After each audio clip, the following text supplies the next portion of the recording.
Hello ladies and gentlemen, and welcome to the Friday Ramblings. We are back for our final entry in February. The final February. Woo. And that means that we are going to dive into the world of comic books, specifically Marvel Comics.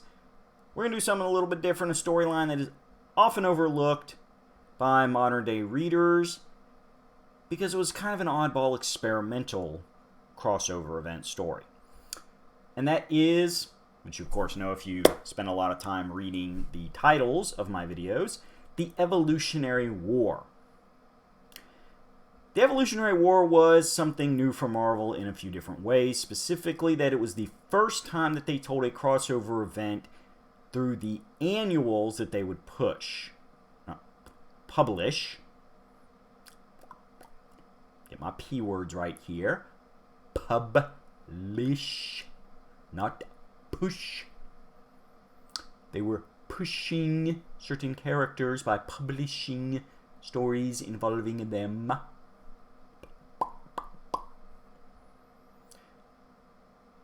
But the idea is that your annuals, which were...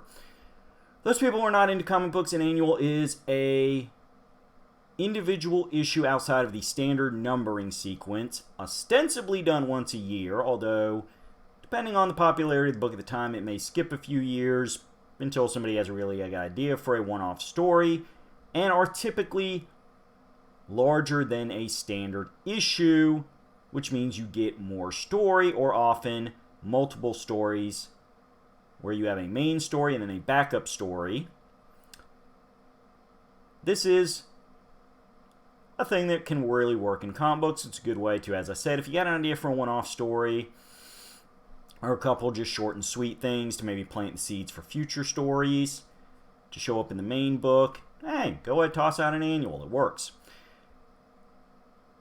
But as I said, the annuals were generally treated as optional stories, not something that was essential to collecting by and large. So when Marvel came up with the idea in 1988 to do a crossover event in every annual they put out that year, it was something that was bound to feel a little bit different from a standard story. All of this centers on the High Evolutionary, a character that has been both hero and villain over the years due to the fact that he is, at his core, a misguided and obsessive scientist.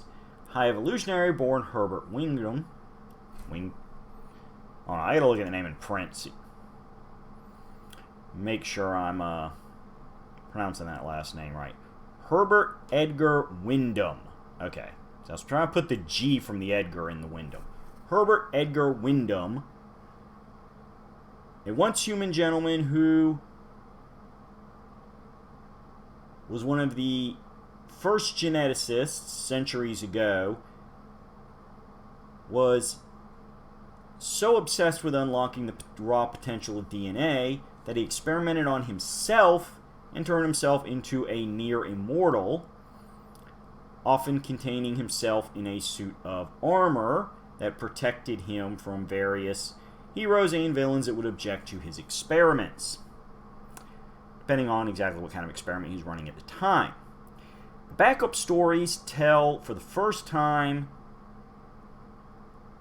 a detailed origin of the High Evolutionary, starting with Herbert's earliest interests in genetics and covering how he turned himself into the being known as the High Evolutionary and his earliest experiments, including being involved in a couple origins of some different superheroes. Now, in modern times, his role in that has been downplayed, if not flat out retconned. That's a story for another time, though. But in 1988, he was treated as a big-time player, and this was his big scheme. The main story, which takes place in the present time, discusses how the High Evolutionary, having suffered a series of humiliating defeats over the years, and realizing that, hey, it's time to go big or go home,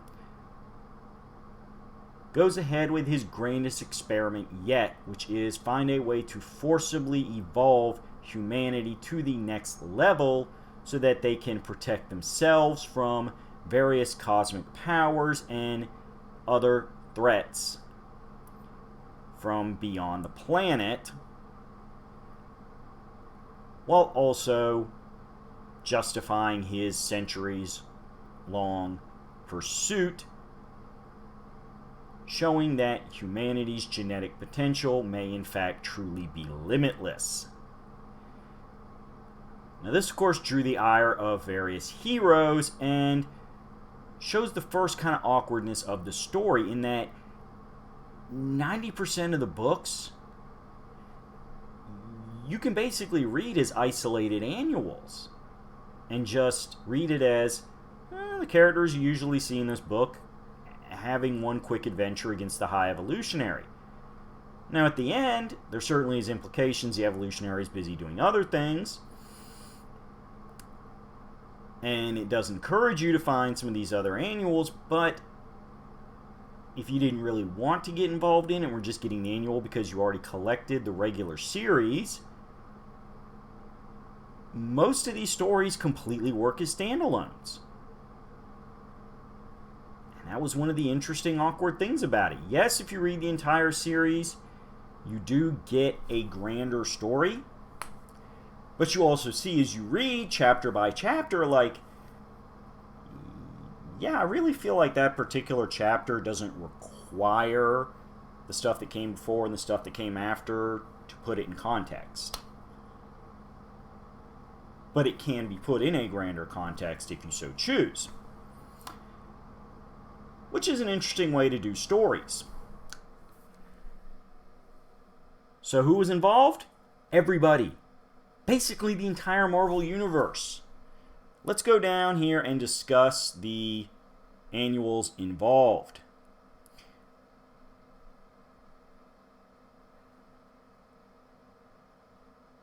There were 11 annuals covering X-Factor, Punisher, Silver Surfer, New Mutants, Amazing Spider-Man, Fantastic Four, Uncanny X-Men, Web of Spider-Man, West Coast Avengers, Spectacular Spider-Man, and the Avengers. Yeah, I know. I said Spider-Man like 3 times. There were 3 Spider-Man books at the time. Don't blame me. It's just something they were doing. You know? The X-Men had that problem too. You know, a few years later they would have Adjectiveless X-Men and Uncanny X-Men on top of all their spin-offs, but you know, fast forward even farther than that, there was like 5 Deadpool books coming out every month. It just, Wolverine's had periods where there's been like 3-4 books, solo books, not even counting the team stuff he'd be in. And then the guest shots in other people's books. It's a thing. Spider-Man was on a good high. There was a lot of good writing going on. There were a lot of Spider-Man books. A lot of Peter Parker going around. As we said, a couple different Avengers books. It's a thing. So, besides those big characters mentioned, we also get a few characters that didn't have their own books but did show up in the plots of the time, such as the Inhumans, the Eternals, the Young Gods, some residents of the Savage Land, including Khazar and Shauna. Shauna the She-Devil. Cave girl fun. Hey, look, I'm not the one that, you know, I'm not the one that keeps drawing her looking, you know, all rocking the, you know, cave girl fur bikini look thing. It's not my fault. I just appreciate good girl art. Great, now I got to dedicate a video to explaining good girl art further down the line. You also got various villains such as the Hellfire Club, Kingpin, and some of his lackeys, the antagonistic rulers of Atlantis and Lemuria, Lord of Tuma and Lord Crow. that's KRO. Just a whole lot of people. I mean, just all kinds of crazy people. Oh, and briefly, our buddy Apocalypse and one of his horsemen, Caliban. And the Super Skrull. Yeah, hey, we all like Skrulls, right? Okay, the Skrulls from the Captain Marvel movie were cool, but Super Skrull's kind of a jerk. And of course, you got even more characters involved in the flashback stuff.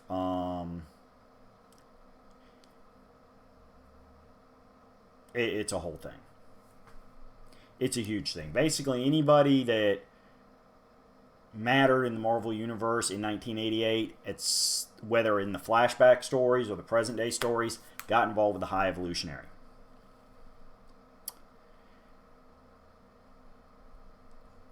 Oh, and also a few regular issues, like a few issues of Thor's ongoing book served as kind of epilogues to the Evolutionary War, showing the fallout of it. So, it's a thing. So, the big main story of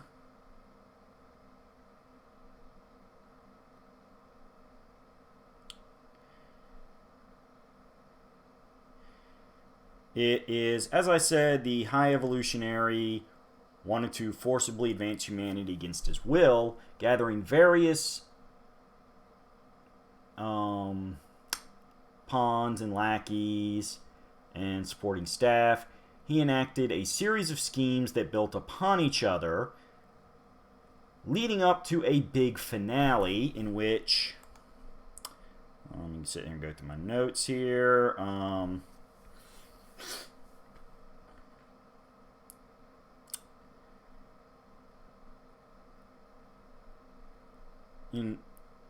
Result in a gene bomb being created, which would essentially mutate the entire planet. Should be noted that in addition to that, some of his other schemes included actually being a little bit of a good guy, although it was for his own selfish desires in the long term, in that he helped the Savage Land recover from a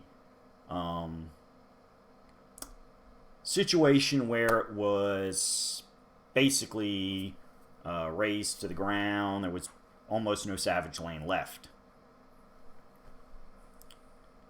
He got the Savage Land restored with the help of Garok, which was good for the Savage Land inhabitants, but as I said, in the long run, High Evolutionary needed the Savage Land for his schemes. So it's kind of a catch-22 thing. One of the things he did was High Evolutionary declared a war on drugs, wanting to eradicate petty drug dealers, as he felt like they were causing humanity to become physically frail and reduce the number of people through drug overdoses and subsequent deaths that would be around to be genetically ascended. Although, on the other hand, he also had the same group of people trying to initiate a massive sterilization plan for people that he deemed unworthy of procreation in the ascended humanity. So, that's kind of the whole thing with High Evolutionary. Throughout this story, and various other stories done before and since, is he'll do good things, and then he'll do something just total jerk thing.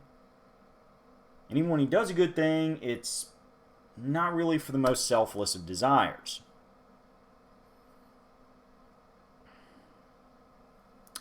So, various heroes have these smaller mission conflicts with the High Evolutionary as he's trying to help some people, but he's also hurting other people, but he's helping them so he can help himself. There's a lot of moral implications and philosophical debates going on, which makes for wonderful reading, you know. Somebody like myself especially, who enjoys a good philosophical pondering, discussing just how evil High Evolutionary may be in all this, gives you a lot to ponder, gives you a lot to think about, and is part of what makes him such an interesting and complex character.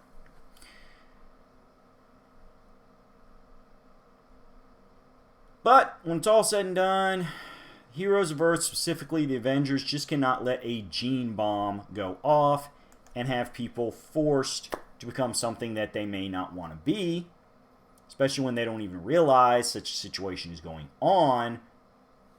It's bad enough not to be given a choice, but to not even know there is a situation in which you're not being given a choice, that's just a double whammy of non-consent. And non-consent is always bad. Always seek consent, especially if you're going to genetically alter and forcibly evolve people. Consensual.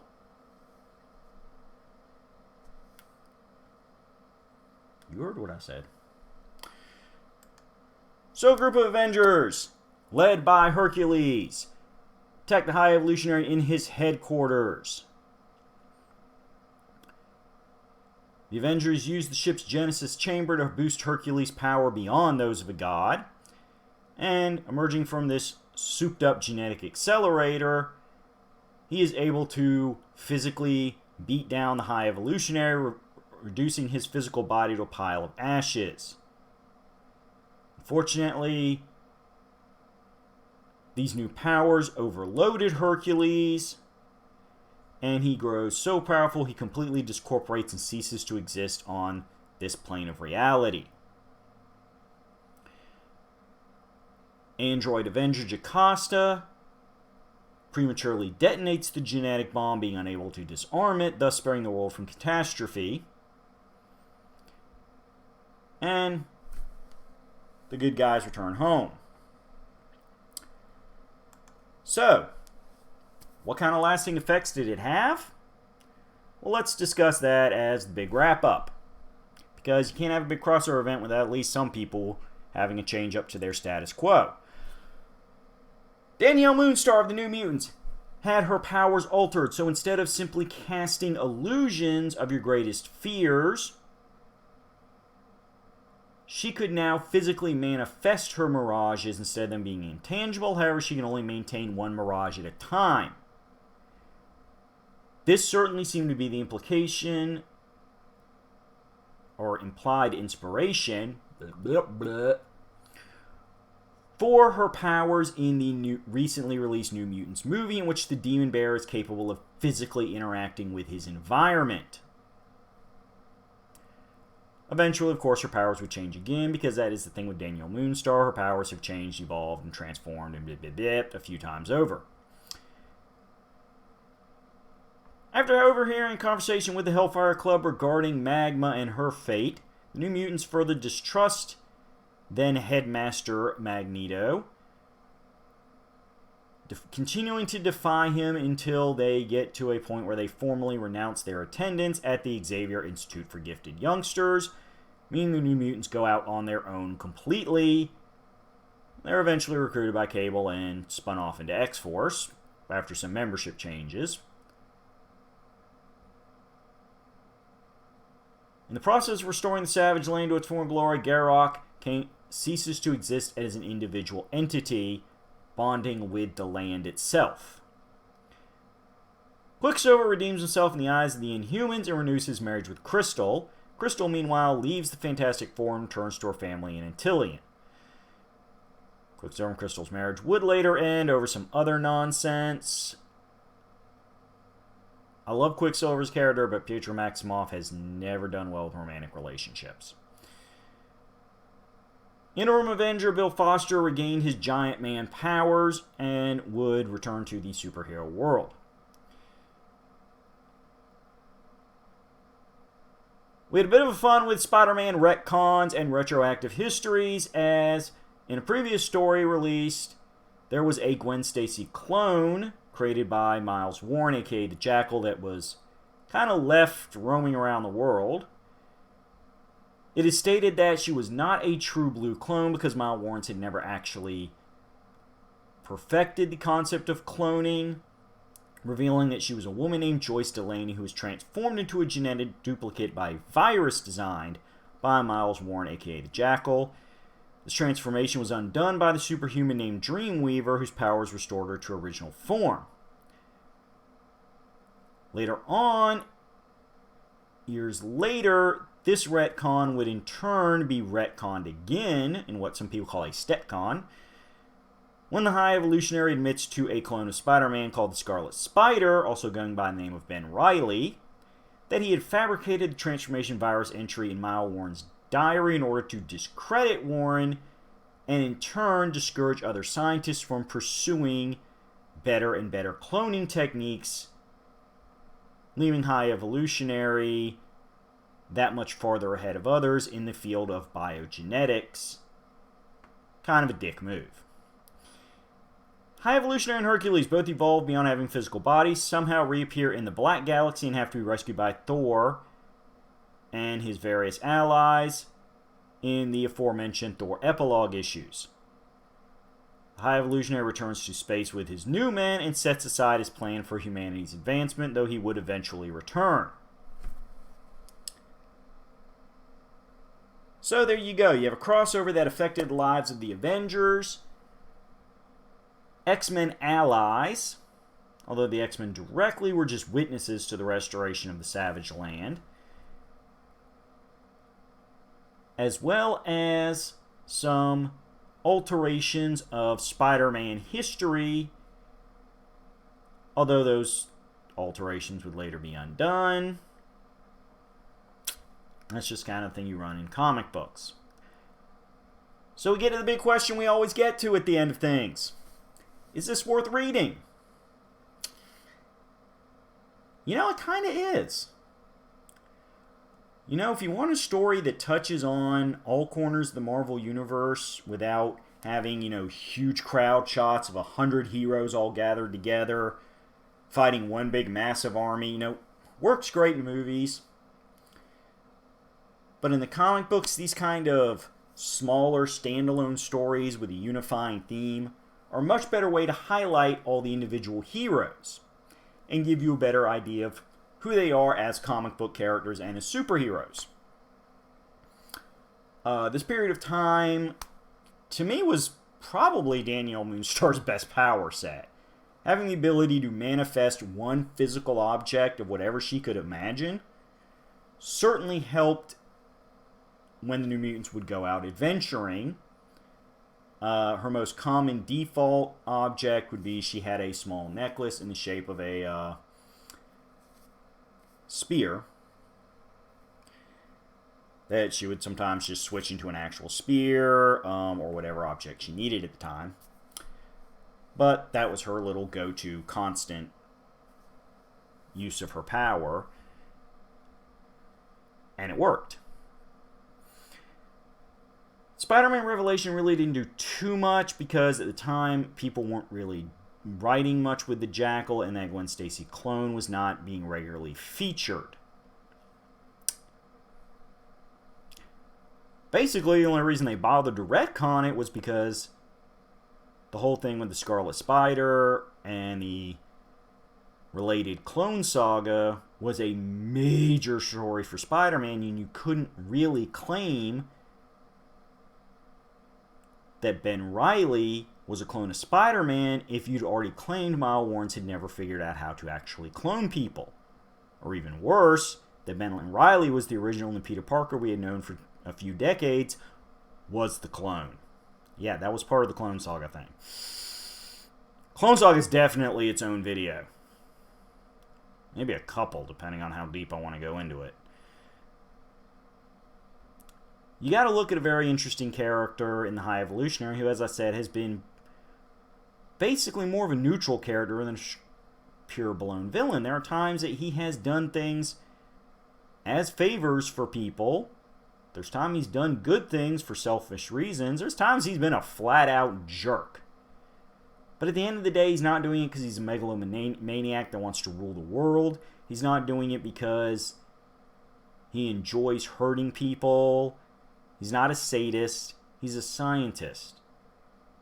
but he's a man who has made being a scientist everything that his life is, and therefore pursues it so obsessively, he tends to lose his moral compass. And you can't 100% hate a person like that. You know, it's one of those things where it's, when well written, the High Evolutionary comes off as somebody that, even when he's screwing over your favorite hero, you still kind of pity, because you realize this guy doesn't really have any sense of self-control. I mean, he goes out and he does stuff in order to just validate his existence. The man's obsessed with genetics and the idea of the human potential.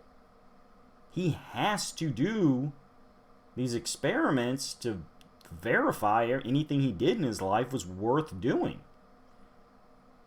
It's sad and sympathetic. But maybe you just don't care about that. Maybe you're so much of a humanitarian, you only look at the moral issues, and a morally conflicted person just isn't your cup of tea. In that case, hey, enjoy watching him get beaten to the point he has no physical body left. Enjoy watching him get humbled by people that are, in very many ways, already evolved humanity in mutants, heroes, and even a couple gods like Hercules.